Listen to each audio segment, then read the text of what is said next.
Recently, there's been a document revealing character descriptions like Mike, William, Abby, and Vanessa, starting off with Mike.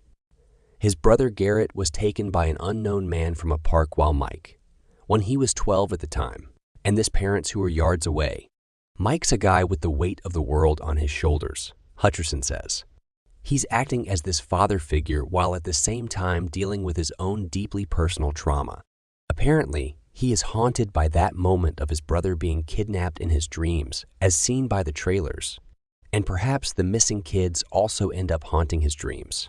The next one is Vanessa, and she's skeptical of Mike working in the pizzeria, but ends up sympathizing with him, learning more about him, telling him more about the events of the pizzeria. Vanessa, in many ways, was the most complicated character to inhabit. Tammy says she's a cop with a hidden agenda. Elizabeth did a great job finding the authenticity with Vanessa, not turning her into a caricature, but really giving her dimension and empathy. She has to be strong, but also exhibit softness and vulnerability. Elizabeth Lail was so genuine in her portrayal of someone who is strong on the outside, but had a lot of pain and confusing inside, Cathon said. 10-year-old Abby is Mike's little sister, but his new role as guardian has complicated their relationship.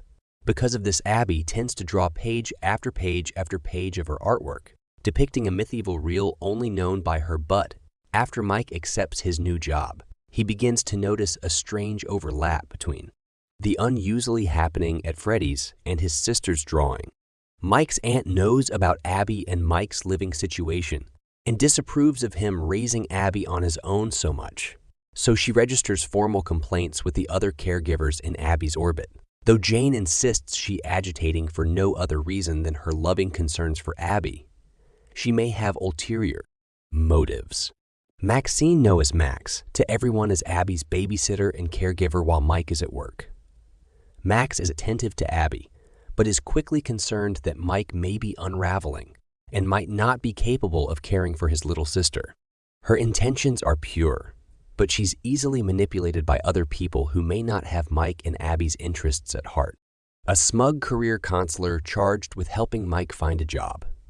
Steve Raglan has zero sympathy for the burdens of the unemployed at Steve, who suggests the night shift job at Freddy's, to Mike shift job at Freddy's, to Mike, and who then bides his time like a spider, until Mike reluctantly agrees to take it. Getting Matthew on board was incredible.